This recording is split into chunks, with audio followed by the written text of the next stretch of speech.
दोस्तों, दिसंबर 2023 का महीना होता है। सर्दी बिल्कुल अपने चरम पर होती है, बिल्कुल ठिठुरन वाली सर्दी पड़ रही होती है। तभी एक तहसील के अंदर एक गाड़ी आकर रुकती है। स्कॉर्पियो गाड़ी होती है और उसमें से 5 सदस्य निकल कर आते हैं। दोस्तों, 4 तो वहाँ पर बड़े खुश थे, लेकिन 5वीं एक महिला होती है जिसने बिल्कुल हल्की सी पतली सी साड़ी पहन रखी थी और वो यहाँ ठंड से बिल्कुल ठिठुर रही थी और यहाँ पर उसके चेहरे पर साफ दिखाई दे रहा था कि वो बिल्कुल बहुत ज़्यादा परेशान है। उसके साथ कुछ ज़बरदस्ती किया जा रहा है।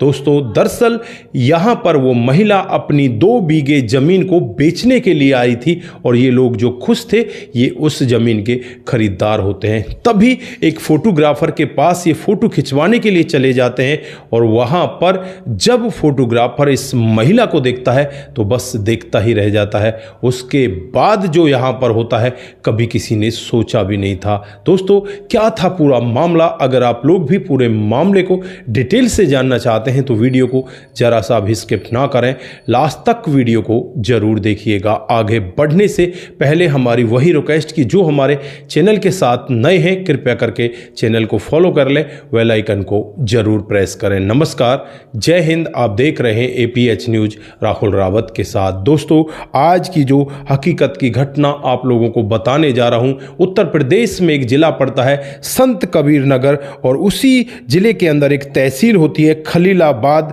और यहीं का रहने वाला कन्हैया लाल जो धनाढ्य होता है, धन दौलत की उसके पास कमी नहीं होती।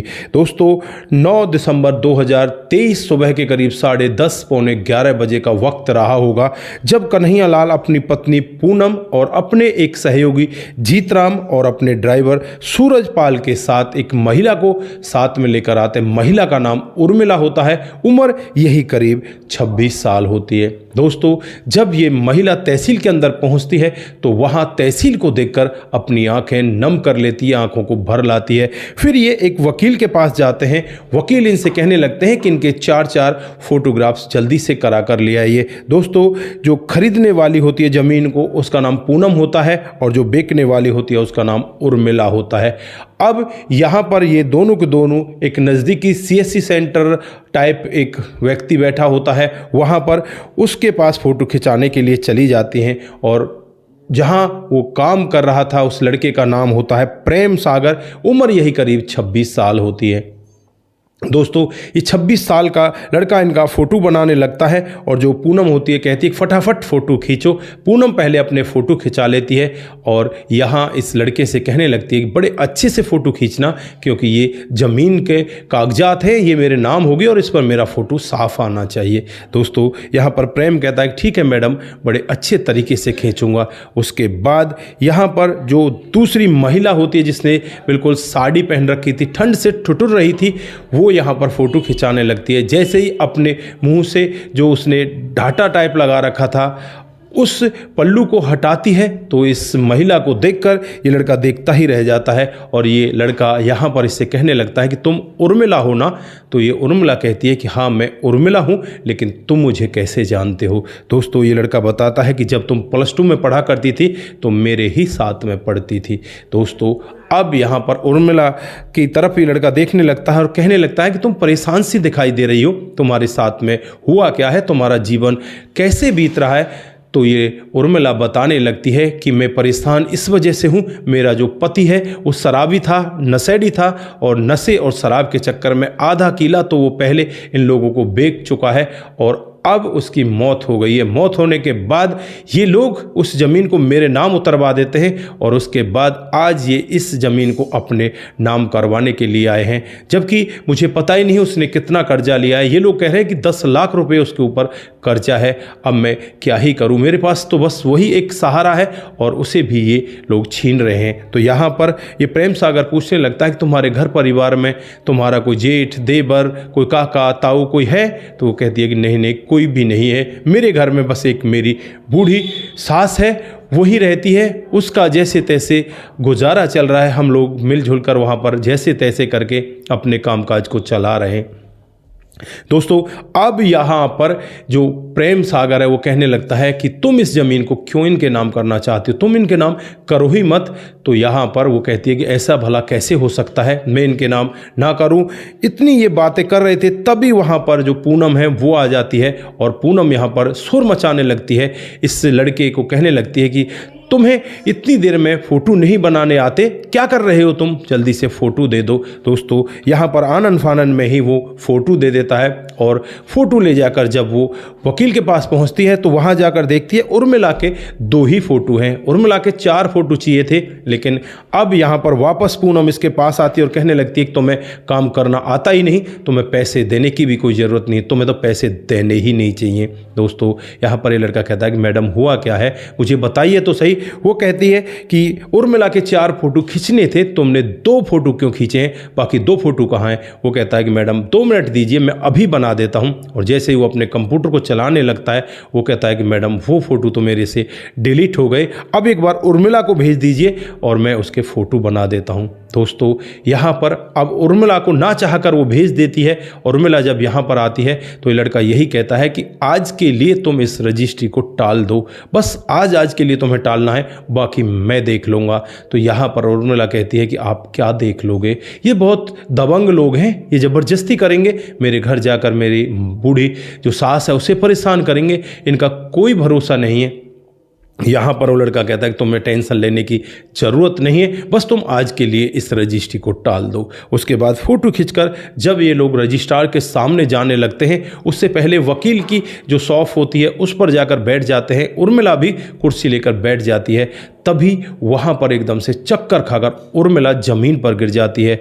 अब यहाँ पर जो पूनम है इस तरह की हालत को देखकर कहने लगती है कि अरे हमारी तो रजिस्ट्री रह जाएगी, हम कैसे रजिस्ट्री करेंगे। जो वकील होता है वो कहने लगता है तो मैं रजिस्ट्री की पड़ रही है, यहाँ पर तो इसकी जान पर बन आई है, इसे आनन फानन में हॉस्पिटल में लेकर चलो। फिर उसे आनन फानन में हॉस्पिटल में ले जाया जाता है, वहाँ उपचार कराया जाता है। तो लोग कहते हैं कि बीपी का कोई चक्कर पड़ा है, बाकी ठीक है, दवा ले लेगी तो सही हो जाएगी। अब यहाँ पर तहसील बंद हो चुका था। अगले दिन संडे होता है और उसके बाद मंडे को ही ये दोबारा से प्रोसेस होनी थी। ये लोग इस महिला को उसके घर पर जाकर छोड़ देते हैं। यहाँ पर जो इन दोनों की बातचीत हो रही थी, प्रेम सागर की और इस महिला उर्मिला की, ये आपस में एक दूसरे का नंबर ले लेते हैं। उसके बाद जैसे ही अगला दिन आता है संडे, इतवार को ये महिला इसके पास फ़ोन करती है, प्रेम सागर के पास, और इससे कहने लगती है कि अब बताओ मुझे करना क्या है, मैं कैसे बच पाऊंगी। आज तो मैंने इनको रोक लिया लेकिन सोमवार को कैसे रोक पाऊंगी। तो यहाँ पर प्रेम सागर कहते हैं कि तुम ऐसा करो, अपना फ़ोन बंद कर लो और सोमवार को मैं तुम्हें अलग बात बताता हूँ, तुम किसी दूसरे फ़ोन से मेरे पास में फ़ोन करना। ये संडे को शाम को ही अपने फ़ोन को बंद कर लेती है। जैसे ही मंडे का दिन आता है तो जो लोग ज़मीन को अपने नाम कराना चाहते थे वो बार बार इसके पास फ़ोन करते हैं, लेकिन इसका फ़ोन मिलता ही नहीं। बहुत ज़्यादा परेशान हो जाते हैं और परेशान होकर सीधे इस महिला के घर पर पहुंच जाते हैं। वहाँ पर इनको बूढ़ी सास मिलती है। जब उससे पूछने लगते हैं कि कहाँ गई है तुम्हारी बहू, तो वो कहती है कि वो तो तहसील का ही कहकर गई थी कि शनिवार को काम नहीं हुआ था, आज काम होगा। तो ये लोग सीधे वहाँ से तहसील पर पहुँच जाते हैं। बहुत देर इंतज़ार करते हैं लेकिन वहाँ पर कहीं पर भी उर्मिला का कोई अता पता नहीं लगता। फिर थोड़ी देर बाद उर्मिला यहाँ इस लड़के के पास फ़ोन करती है जिसका नाम प्रेम सागर होता है। दोस्तों प्रेम सागर उससे कहता है कि तुम जहाँ पर भी हो मुझे लोकेशन बताओ, एक लड़का आएगा, वो तुम्हें बाइक पर बिठा लाएगा। दोस्तों फिर एक लड़का इस महिला के पास पहुंचता है और इसे अपनी बाइक पर बैठाकर सीधे प्रेम सागर के घर पर ले जाता है। वहाँ पर प्रेम की माँ उसे मिलती है और शाम तक ये खूब बातचीत करते हैं। और जैसे ही शाम होती है प्रेम घर पर आता है, वहाँ आकर अपनी माँ से कहने लगता है कि माँ तुम्हें कुछ दिनों के लिए इसको यहाँ से लेकर जाना होगा, क्योंकि जिन लोगों से हमारा पंगा पड़ा है वो बहुत ही दबंग टाइप लोग हैं, कहीं ऐसा ना हो कि कुछ हमारे साथ में गलत हो जाए। दोस्तों अब यहाँ पर प्रेम सागर की माँ इस महिला को लेकर सीधे अपने जो भाई का घर है वहाँ पर लेकर जाती है। वहाँ से लगभग 40 से 45 किलोमीटर की दूरी पर होता है और वहाँ उसे छोड़ देती है। वहीं पर कुछ दिन तो वो भी रहती है लेकिन कुछ दिन के बाद वो आ जाती है और उन लोगों से यहाँ पर यही कहा जाता है कि ये हमारे बेटे की बहू है, बेटा भगाकर इसे लेकर आया है, इस वजह से इसे बड़े प्यारपूर्वक रखना। दोस्तों जो मामा का परिवार होता है वो भी बड़े अच्छे तरीके से इस महिला को रखने लगता है जैसे कि ये उनके बेटे की बहू है। धीरे धीरे समय बीतने लगता है। इधर जो ये दबंग लोग होते हैं, कन्हैया लाल का परिवार, वो यहाँ पर कई बार तलाश करते हैं, इस महिला के घर पर भी जाते हैं, लेकिन कहीं से भी इसका कोई अता पता नहीं लगता। ये लोग सोचते हैं कि शायद ये किसी को लेकर भाग गई है, फरार हो गई है। अब चुपचाप ये लोग बैठ जाते हैं। 2 महीने का समय इसी तरह से बीत जाता है। 2 महीने के बाद एक दिन जो इनका वकील होता है वो इस लड़के की दुकान पर पहुंचता है, प्रेम सागर की, तो वहां देखता है कि एक महिला काम कर रही है। वो महिला कोई और नहीं होती, वो महिला वही उर्मिला होती है। उर्मिला को देखकर वो बुरा भला कहने लगता है और कहने लगता है कि तुमने बहुत बुरा किया, तुम्हें इस तरह से धोखा नहीं देना चाहिए था। दोस्तों, उर्मिला अब इस लड़के की तरफ देखने लगती है कि ये कुछ कहे, तो यहाँ पर ये लड़का ही बोल बैठता है कि वकील साहब, आपको इतनी ज़्यादा कहने की ज़रूरत नहीं है, क्या आपके पैसे हैं, आपने पैसे दिए थे क्या? तो यहाँ पर वकील साहब भी कहता, कोई बात नहीं, जिन लोगों से तुमने पंगा लिया है ना, उन लोगों को मैं बता देता हूँ, तुम्हें अभी पता चल जाएगा कि वहाँ पर पैसे कैसे लिए थे। दोस्तों, उसके बाद ये वकील साहब इन लोगों को फ़ोन करता है और थोड़ी देर में ही गाड़ियों में भरकर 10 से 12 लोग यहाँ इकट्ठा हो जाते हैं, जिसमें कुछ जनानियाँ यानी कि लेडीज़ भी होती हैं और कुछ जेंट्स होते हैं, और यहाँ आकर हंगामा करने लगते हैं। इस महिला उर्मिला को पकड़कर बाहर खींचने लगते हैं। तभी यहाँ पर ये लड़का प्रेम सागर बीच में आ जाता है और 112 नंबर की पुलिस को वहाँ पर बुला लेता है। दोस्तों, 112 नंबर की पुलिस जब यहाँ पर आती है, पुलिस भी अपना काम बड़ी ईमानदारी से करती है। इन लोगों से पूछने लगती है कि तुम्हारी हिम्मत कैसे हुई एक महिला को ज़बरदस्ती यहाँ से खींच कर ले जाने की। तो लोग पूरा वाक्य बताते हैं किस तरह से इसके पति ने हमसे कर्जा लिया था और उसके बाद इनको ज़मीन हमारे नाम करनी थी, इसने हमारे नाम वो ज़मीन नहीं की है, ना ही ये कर्जा दे रहे हैं, हमें तो पैसा चाहिए ही चाहिए। तो यहाँ पर पुलिस वाले कहते हैं कि जिसने कर्जा लिया था वो तो मर चुका है, और क्या ही पता कि उसने कर्जा तुमसे लिया है नहीं लिया। अब यहाँ पर ये फॉरेंसिक टीम इस साइन की जाँच करेगी जो तुम दिखा रहे हो कि ये साइन हुए पड़े हैं। तो अब तुम कोर्ट में जाकर वेट करना, लेकिन इन लोगों से यहाँ तुमने झड़प करने की कोशिश की तो तुम्हें जेल के अंदर बंद कर दिया जाएगा। दोस्तों, ये लोग दबंग होते हैं, यहाँ पर पुलिस वालों से भी उल्टा सीधा बोलते हैं, लेकिन उनकी हिम्मत इतनी नहीं थी, क्योंकि पुलिस वालों ने साफ कहा था कि अगर तुमने 3-5 करने की कोशिश की तो तुम्हें भी जेल के अंदर बंद करा दिया जाएगा। ये कुछ बड़े अधिकारियों से भी इन पुलिस वालों के पास फ़ोन कराते हैं। ये पुलिस वाले कहते हैं कि साहब, ये लोग गलत कर रहे हैं और इनको ऐसा नहीं करना चाहिए। तो पुलिस वाले भी यहाँ पर इनकी थोड़ी मदद करते हुए दिखाई देते हैं, और उसके बाद ये लोग अपने घर चले जाते हैं। मामला कोर्ट के अंदर चला जाता है। कोर्ट के अंदर लगातार मामला चलता रहता है। साल 2023 का ये मामला होता है। इधर ये लोग यहाँ पर इस महिला से ये भी कहते हैं कि तू इतने दिन गई कहाँ थी, तू चली कहाँ गई थी? तो जो प्रेम है वो कहने लगता है कि इस महिला ने शादी कर ली थी। दोस्तों, अब यहाँ पर जब वो लोग चले जाते हैं तो उसके बाद ये महिला उर्मिला इस प्रेम से कहने लगती है कि आपने इतना बड़ा झूठ क्यों बोला? तो प्रेम यहाँ पर कहने लगता है कि मैंने झूठ नहीं बोला, मैंने सही बोला है।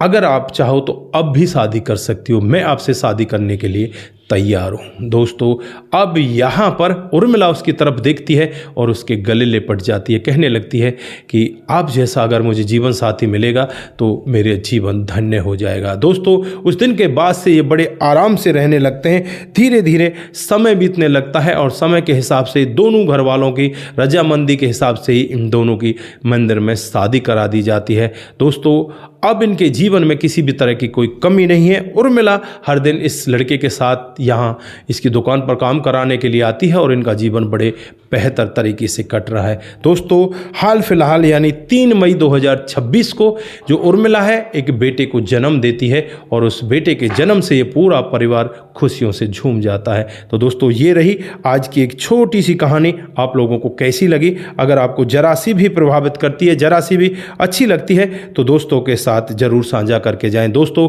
आज के लिए बस इतना ही। फिर मिलते हैं किसी नए मोड के साथ। तब तक के लिए आप अपना ख्याल रखें, परिवार का ख्याल रखें, सतर्क रहें, सावधान रहें। जिन साथियों ने हमारे पिछले वीडियोज पर कमेंट किए थे उनका नाम हम बारी बारी से यहाँ लेने वाले हैं। सबसे पहला कमेंट राहुल जी का आता है। वो लिखते हैं जय बजरंगबली बाबा, जय बजरंगबली बाबा। उसके बाद में सुरेश मलिक जी कमेंट करते हैं हनुमान जी की कृपा तो सब पर संभव है और हनुमान जी की कृपा से ही सब कुछ संभव है। हनुमान चालीसा पढ़ने के लिए शमशान में जाना साहस का काम है और भक्ति को दर्शाता है। मैं मैं आपकी भक्ति को नमन करता हूँ। बहुत बहुत धन्यवाद। उसके बाद पिंटू सिंह जी, हनुमान जी ने बहुत शक्तिशाली हैं और हनुमान जी की कृपा जिन पर हो जाती है वो सदा धन्य हो जाते हैं। बहुत बहुत धन्यवाद। महेश भाई पटेल जी हमें जय हनुमान जी लिखते हैं और हमारे सनातन धर्म में यही होता है कि सनातन धर्म में सब कुछ संभव है। बहुत बहुत धन्यवाद। कुमार केसी जी जय शंभुनाथ, जय भोलेनाथ, जय बजरंगबली, जय बजरंगबली। उसके बाद में जीतू भाई जी हमें कमेंट करते हैं, बहुत बहुत धन्यवाद। राम नारायण जी कमेंट करते हैं, सूरज DEO कमेंट करते हैं, शंकर स्वामी जी का कमेंट आता है, मोनू जैन जी का भी कमेंट आता है, समाधान पाटिल हमें हर दिन की तरह कमेंट करते हैं, बहुत बहुत धन्यवाद। उसके बाद में कमल सिंह का कमेंट आता है, कमल जी बहुत बहुत धन्यवाद। दिनेश कृष्णा दास जी का कमेंट आता है, रतनलाल शर्मा जी कमेंट करते हैं और उसके बाद में जो कमेंट आता है वो सूरज DEO का आता है। दोस्तों उसके बाद में जो कमेंट आता है वो मुनमुन श्रीवास्तव का आता है, वो लिखते हैं कि आपकी कहानी बहुत ही बेहतर होती है। मुनमुन जी बहुत बहुत धन्यवाद। भूपेंद्र कुमार जी हमें कमेंट करते हैं, बहुत बहुत धन्यवाद। उसके बाद में प्रेमचंद शर्मा जी का कमेंट आता है, बहुत बहुत धन्यवाद। तेज राम जी हमें कमेंट करते हैं, बहुत बहुत धन्यवाद। आप सभी लोगों का दिल की गहराइयों से बहुत बहुत धन्यवाद। आप सभी लोग इसी तरह से हमारे साथ बने रहें, इसी तरह से अपने कमेंट हमारे साथ में साझा करते रहें। सतर्क रहें, सावधान रहें, रिश्तों की अहमियत को जरूर समझें। नमस्कार, जय हिंद, जय भारत।